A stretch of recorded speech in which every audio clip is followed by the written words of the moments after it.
Final Fantasy VII Rebirth was my most anticipated game of 2024, and suffice to say it checked every box for me. Rebirth really channeled all the feelings I had in my younger days, providing me with a wide range of emotions from sadness to joy as I explored the vast world from end to end. In this video, I'll talk about some of the most poignant, emotional, and even upsetting aspects of this wonderful game.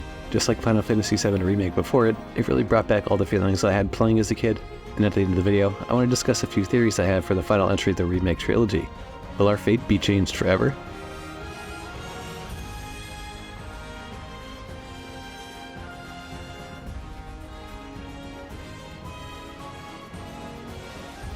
In this reimagined story, the game wastes little time drawing us into the action with Cloud and Sephiroth investigating the Nibelheim reactor.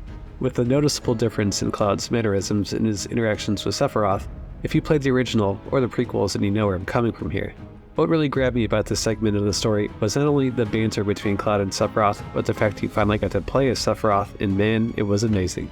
You just feel like a god destroying everything in your path, and teaming with Cloud was just a chef's kiss. Also, seeing Sephiroth slowly descend into madness in the Nibelheim incident was way more impactful and heartbreaking this time around, as well as feeling more immersive watching Sephiroth cut down the entire town while you can only sit there in shock. Surely, I knew that if this was how the narrative of the game was going to be set up, then the rest of the game was sure to follow. After leaving Kalm, which in and of itself was a beautiful town brought to life in ways I could never have thought possible in my younger days, which was lively and vibrant and provided a nice area for reprieve to build relationships with the party, before Shinra comes in and we have to make our way to the swamps, which, I can't emphasize this enough, are bigger and offer a lot more, for lack of a better term, a live area which allowed the player to upgrade summons and get some extra lore on each area, which I'll discuss a bit later. The boss of this area was one of the cooler things in the old game, and in the early stages, the Midgar Sormer, just the scale and the epicness of this battle really was a callback to the original, with the newer spin that really hooked me, and it felt like a really nice challenge. Was it cheap? Sure, but even just seeing it in all its glory put a smile on my face. And the new take they did on Did Sephiroth Do This was great, and really add some extra intrigue to the plot, with Sephiroth saving Cloud from certain death to continue his journey. The Mithril Mines were but just a footnote in the original, and it felt so much bigger and special in Rebirth, with a set of puzzles to complete and 2 boss battles with Reno and Elena and the Golem. I used to just view this area as a segue into the more pivotal parts of the story, but where I felt Rebirth excels is making each area feel like its own and unique space, with different enemy types and a soundtrack that brought back that special feeling. Not to mention, the Turks are just so much cooler in the Remake trilogy and really steal the spotlight in the scenes that they're in. Junon was also greatly overhauled in Rebirth, and it went from being rather one-dimensional in the original, with a small minigame in A and B with the weapons, to having 2 large sections for exploration, which felt really magical. Junon itself provided another callback to the original with the Terror of the Deep, which honestly gave me a little bit more trouble than what I was expecting, but it hit my nostalgia feels just right when seeing the dolphin in the ensuing minigame and boss battle before heading topside was just so much fun before getting into the better stuff. Lest we forget, the interactions with Yuffie and Roche were both awesome and set up what happens later in Upper Junon wonderfully. For me, Upper Junon was refreshing from the original in that the lead up to dressing up as one of the battalions for Midgar was funny, rounding up all the soldiers who were seemingly not so serious, while depending on how well you did in leading up to the parade, grants you a higher level rank and a level of respect. I also love that Tifa and Aerith got to participate with Cloud and really added an extra layer to the sequence, and also enhanced the new dynamic between the two in this remake trilogy, which I'm certainly a fan of. The tracking of the parade itself with the live score made me feel like the stakes were pretty high to get Rufus Shinra's commendation, and while I did get it in the end, it got quickly turned on its head with Yuffie plotting the assassination attempt, which of course did not work out. And one of the early twists I have to admit I didn't see coming was Glenn working for Wutai and having such a strong relationship with Rufus, which, in my opinion, added a level of mystique to Wutai and to Glenn, since I really personally never got to play the mobile games he was affiliated with. The relationship felt more like one of convenience for each other, and, diplomatically speaking, like each was on eggshells. We also got to battle Roche again, and at long last it feels like he finally got his due in this game, since he was but an afterthought in Remake, and the dynamic between him and Cloud was much better this time around. Not to mention, his battle was really fun, and even after you defeat him, he lets Cloud escape onto the Shinra 8. When on board the Shinra 8, this whole section was redone in a different way than what we were used to in the original. We got to participate in a huge card tournament, which was strangely unskippable as far as I know, but instead of Genova itself causing havoc, it was Hojo in Genova this time around, which, to be honest, seems a bit more plausible given the context. And the Genova battle itself was amazing, and the scale felt so much more ominous and really began to illustrate the power of this entity in this new timeline, given that there was only a piece of Genoa's arm, and the battle itself was more epic than the original as we've come to expect. And let's also not forget about the ridiculous scene with Red 13 dressing as a human, and then challenging Cloud to Queen's Blood, which was honestly comedic gold, and helped lighten the mood of the game to that point. While I certainly understand older veterans of the series not liking the changes to this segment of the game, I felt like it played on what we used to like and freshened it up in a way that also paid homage to the past in just the right amount. The same can also be said about Costa del Sol, since if you remember, it was only a smaller section in the original. Just like the ship, only the town itself was better, and there are so many mini-games that made my head spin. Plus, the additional side quests like helping Johnny were actually not as bad as I was thinking. Hey, we all wanted to help Johnny, right? Anyway, we also got segues, and just like the old days in Epic Battle with Hojo. Wait, okay, so maybe it wasn't like for like, but it was fun fighting his giant mech and being forced to choose which party member you wanted to save, with Yuffie coming in to save the day. With Rebirth, it happened time and time again in my traversing of the open world, and Corel, after finishing up with Hojo and Shinra for the time being, really allowed me to let loose and just stop worrying about barreling through the story. One last point I'd like to make about Costa del Sol plot-wise is Aerith losing the power of her materia, and Red seemingly thinks it's a Whispers. It is certainly possible at this point in the story, and we have no point of reference from the original, so this added a bit of mystery to what might happen to Aerith. Even at the end of our time with Costa del Sol, you can deepen your relationship with your party, and I felt this was really great getting to know each party member better, as they are quite candid with Cloud, and Yuffie also joins the team, as well as getting some nice dry humor from Cloud that you just wouldn't get in the original. Now, one thing that really threw me for a loop was the weapons in the Corel reactor, and how Rufus was somehow even more ruthless in his goals with Shinra pledging loyalty of the board, and certainly hinting towards all-out conflict with Wutai. I mentioned this earlier, but Shinra really seems to love mechs. There was one that the Turks sent in, and another was Scarlet and her custom mech. That being said, they are both definitely fun fights, but I think it's getting silly how they just seem to have so many at the ready. Another really cool thing I enjoyed is how they started to incorporate Zack into the story, as he's in a separate timeline with the world seemingly at its end, while taking care of Aerith and Cloud. You also get a nice section to explore the areas as Yuffie, which I thought was pretty cool since I enjoyed using her in Intergrade, and this was just more of a good thing. You also got to eventually meet Cloud Jr., who, while on the way to North Corel on the minecart, no more interactive and fun callback to the original, just put a smile on my face before facing the trials that lie ahead of us. Did I mention Cloud Jr. was awesome? While in North Corel, Sephiroth wasted little time messing with Cloud, and the party begins to question Cloud's sanity just a little bit more, and sowing some discord in between them. I particularly enjoyed how this was reimagined in the sense that the dynamic between Barrett and Dyne felt more high stakes than even in the original. You felt that these townspeople were really down bad, and Shinra was just promising them a better life. While Dyne resisted this change, it was Barrett who felt that this is exactly what everyone needed to live a better life, with the reactor being built. As you would expect, the reactor failed, and Shinra tried to wipe the slate clean with an insane amount of death and destruction, with Barrett and Dyne's families paying the price. Scarlet's scene particularly pulled my heartstrings like it did in the original so many years ago, with Barrett being mortally wounded and Dyne falling armless to his unknown fate. To be Barrett in this situation, he knows he made a fatal mistake, and not only has he lost his town, but his best friend and family too. It really makes total sense why he would join Avalanche as a way to atone for his sins. Another important point is Dr. Sheeran talking about the cellular degradation with the hooded figures he's tested, and Cloud won't allow his blood to be tested. I wonder why that is. Is Cloud going the way of the hooded figures like Genesis and Angeal before him? Only time will tell. What I loved about the Gold Saucer was that from end to end, it just felt so much more epic and alive, and like it was Disney World on steroids. All the sights within and the games themselves were amazing, and a lot more enjoyable in my opinion than in the original. I have to admit, I did a lot of chocobo racing and battling. Plus, Dio to me was ridiculous and over the top in the best way possible. I never really thought he'd be this good in the remake, but Square really nailed him. The Gold Saucer was certainly one of the highlights in the entire game, and believe it or not, it kept getting better. Kate Sith was also perfect in his appearances with a strange assassin, later revealed to be Dyne, and I thought that was an interesting twist. Corel Prison really wasn't all that cool in my opinion, but the ensuing battles between Dyne and Palmer, the latter being significantly jarring in the context of the original story, I didn't particularly care for, but Dyne dying in Barrett's arms had me bawling my eyes out, and I did feel somewhat conflicted, as Dyne was definitely wrong for his actions, but the losses he had to endure would drive really anybody down that path. It was also really cool that Dio came to help us out with the Turks, and Reeve helps Avalanche by changing their identities. Entering Gongaga was another one of the highlights for me, since if you recall in the original, it was but a very minor part of the story. In the Rebirth, it is one of the bigger and honestly overwhelming areas to explore, but the soundtrack hit just right, and seeing Cissnei leading the village was simply peak. I also think it was interesting that she could see the whispers, but I think we'll get more of an explanation in that final game. Gongaga was also significant because Sephiroth really digs into gaslighting Cloud more as he almost kills Tifa, and as a result of his action, caused her to fall into the Mako and mingle with the weapons, and see some trippy flashbacks in the livestream, and how the whispers are controlled by Sephiroth, and the weapons have their own whispers. Really was not expecting the story to go down that route initially. This is also a pivotal point in Cloud and Tifa's relationship, as she recognizes Cloud was there for her when no one else was. To top it all off, we get to meet Sid finally, but regrettably, in this game he's nothing more than a chauffeur, but it is fun flying, even though it's basically predetermined where you go, with minimal controls.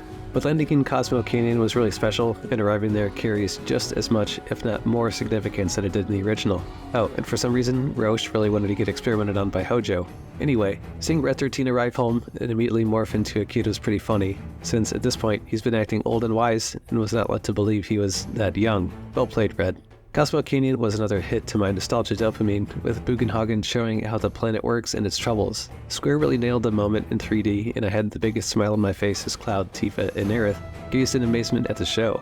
Another part that had me tear up was the light ceremony, where you go and get closer with each party member, and you could let Aerith lead the lighting of the pyre. It really served as a crucial inflection moment not only for Cloud, but for each party member, as what lies ahead is something new I didn't expect.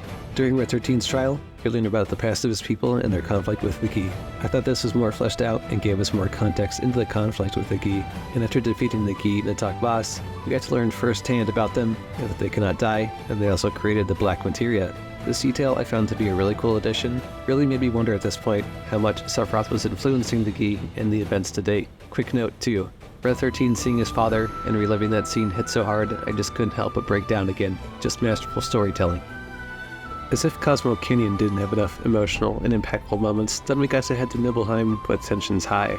Things just felt different in Nibelheim, and you weren't exactly greeted with open arms. However, in spite of this tension, there were some wholesome moments with Aerith and Tifa that I really cherished, and Cloud also begins to recall moments from his fractured memory. Not to mention, all the bosses through Nibelheim were really cool, like the Diabolical Variant, Yin and Yang, and the Forgotten Specimen. Though I have to be honest and say that Ket Sith's exploration started out really cool, but the little puzzle of throwing the boxes got really tedious and annoying. Even if I am a big Ket Sith fan, this was just a little too much for me. However, in spite of being annoyed, they totally made up for it when you could find Vincent, and the whole interaction and the battle I didn't think they could pull off being as epic as it was. Pretty much made that whole section for me, as well as Cloud seeing the S-cells in the testing tubes had some pretty big ramifications. Roche really got done dirty again though. After you defeated him, he becomes a hooded figure, and I thought he deserved better. But again, I think he'll somehow have some more to do in the final game. Even if it's just a small cameo, it'll carry out some larger consequences. I also like that Glenn declared war between Butai and Shinra, and how they keep leaving the Viceroy out of the limelight. He may not be real, but we won't know until the next game. Nibelheim was, in my opinion, much better in Rebirth than it was in the original, and as you might expect, the same can be said about the quest for the Keystone. I also loved how the story briefly detoured to Zack searching for Biggs and Hojo, while learning that Sephiroth is the one behind the current problems in his timeline. While at the saucer, being a part of the Loveless story was so fun and engaging, as well as Aerith singing brought another tear to my eye, as the Tifa date was also just perfect. Each boss battle between Corneo and the Turks and Rufus was challenging and fun, while the chase for Cait Sith was really unnecessary. It did provide the transition to the Temple of the Ancients, and done in a way to pay homage to the original, as to not disrupt the past. As things are really coming to a head, the Temple of the Ancients, for me, as you might guess, was a phenomenal improvement to the original Labyrinth, with the puzzles that were not too hard and kept the pace flowing without too much downtime. The bosses like Red Dragon also felt like an adequate step up and were really challenging, and also pushed the story forward, with Aerith figuring out how to communicate with the livestream. Cloud also starts to crack with all the gaslighting from Sephiroth, kills a Shinra soldier, and nearly kills Elena after their battle, which, if he did, would have been jaw-dropping, but in a way I'm glad they didn't decide to do that. The trials of each party member was a nice touch, and honestly for me, each one pulled at my heartstrings, especially Aerith and Barrett. Each member has lost something, and with each loss endured, the recognition of their past tragedy allows them to be stronger together, though Cloud is still hell-bent on getting the materia in himself. After all, he is a puppet. The livestream showing the past and history of the Cetra was also really cool. It shows that they were not really a pacifist community, and had been through much war and death, but also dealing with Jenova, and how Jenova changed the trajectory of the Cetra and the planet. It really paints Jenova as a terrifying creature from beyond, and each interaction so far has proven that to us as well. The Cetra also had repelled the Gi and shown us the meteor coming to the planet's destruction. This, and Sephiroth's menacing interactions, helped pave the way for an epic boss battle with the Demon Gate, which undoubtedly was harder than what I remembered from the original, and as he intended to claim the black materia and the planet as his birthright. The change I enjoyed most from this section was Aerith trying to take the materia from Cloud after Cait Sith the deal death switcheroo moment, and the tension was so thick I was certain he was going to kill her on the tendril before coming to his senses to save her, while also managing to give Sephiroth the black materia. And thus, the endgame is now upon us. Now at a crossroads, Zack chose the right path to save Cloud, or so he thinks. Biggs also mentions that the planet has been blood dry, which is also not mentioned in the original.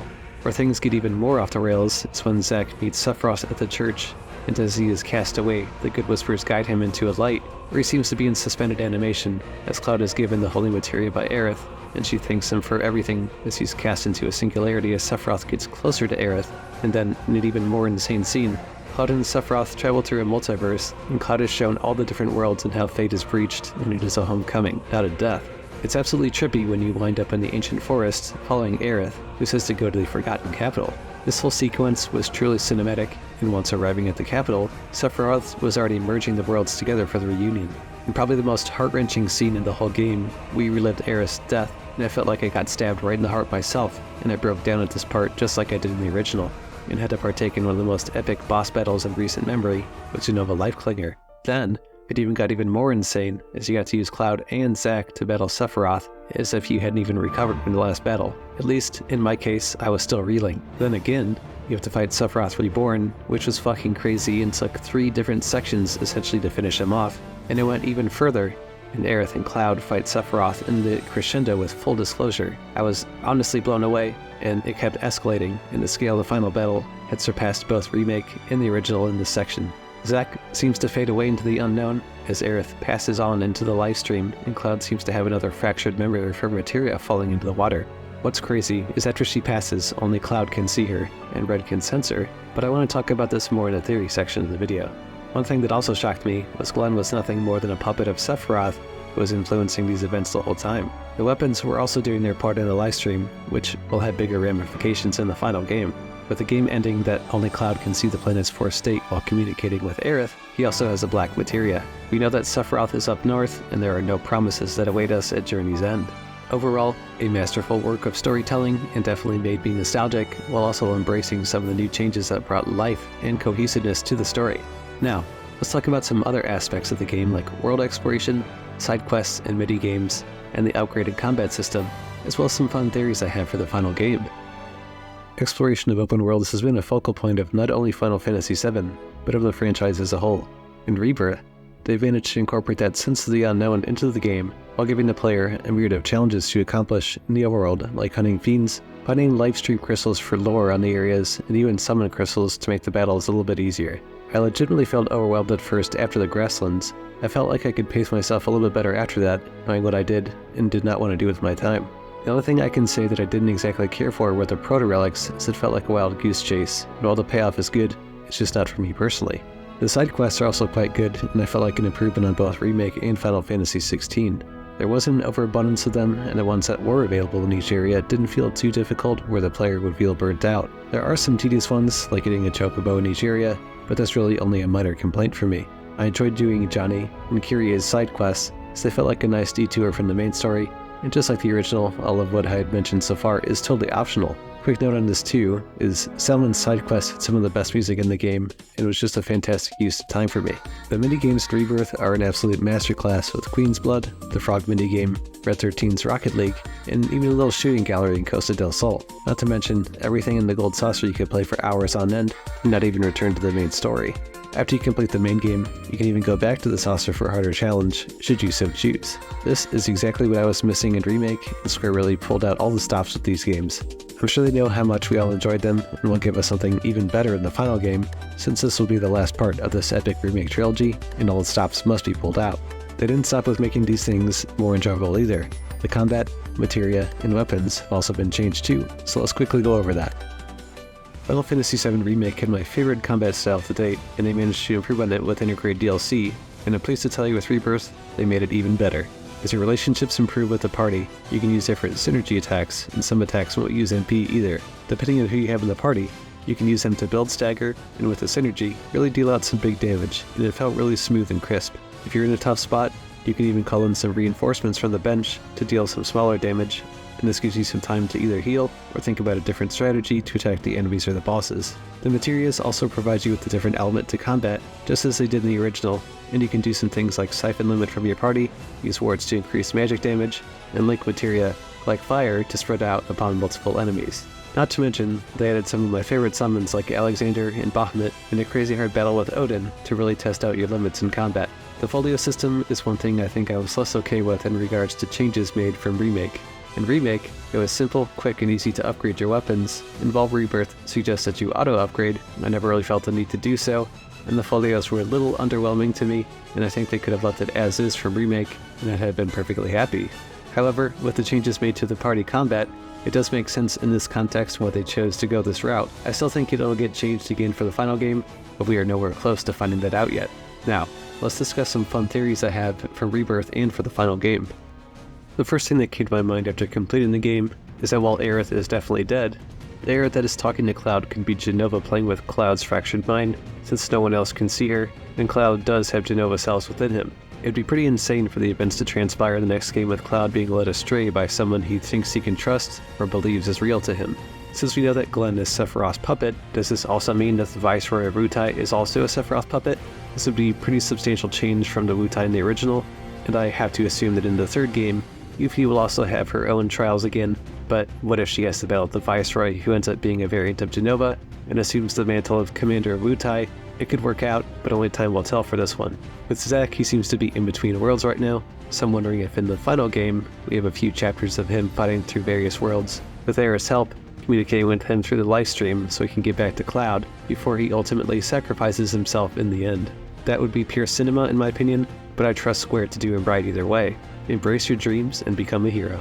The key also played a more influential part of the story in regards to creating the black materia. Since Cloud now has it embedded into his sword, are they going to be hunting him down all through the next game, akin to being branded like in Berserk? Are they going to finally be granted release from the planet, or will they team with Sephiroth to form some sort of unholy alliance? Another one that crossed my mind is if Sephiroth will manage to corrupt one of the weapons, let's say Omega Weapon, and that ends up turning into a serious boss battle. I know in the original he basically had to fight it in Mideel to save the town, but what if Sephiroth used his whispers to overtake a weapon? It sounds pretty insane to think about, but given what he can already do, I feel like he might give it a try. For the record, I also don't want this to happen, since I hope the weapons remain pure, so to speak. Lastly, I know we traditionally fight Sephiroth in the final battle, but what if it ends up being Jenova herself? In this reimagined timeline, Jenova is shown to be a supremely powerful entity. It can shapeshift and do a number of things. Given the scale of boss fights so far, they could really hit a home run with this. With that said, I fully expect Sephiroth to be the final boss just as in the original. My final theory is in the final game, we will get some serious background on Vincent and Hojo, as well as Sid, giving in-depth lore to each of them. Personally, I was bummed I could not use either of them within game combat, but I understand the restrictions with that. Final Fantasy VII Rebirth was my most anticipated game of 2024 by a mile, and it was everything I had hoped to be and more. The game brought back all the rollercoaster emotions I had with the original, while also adding in a bunch of new things that incorporated some of the spin-off lore into this new timeline. I can say that I hadn't cried this many times during a game, at least since Final Fantasy XVI, but I would say it even surpassed it, since 7 is my favorite game of all time, and it brought me so much joy to have the full gang back together again. The voice acting was superb, and each actor not only improved, but nailed the characters that they portrayed, and I hadn't had so much fun playing mini-games in an RPG in years. Square really harnessed my nostalgia and did it right. I have high expectations for the final entry, and I hope they take their time and make it a game to remember, just like they've done so with Remake and Rebirth.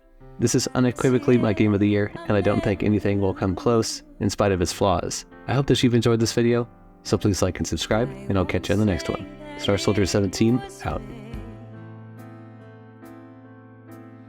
I won't say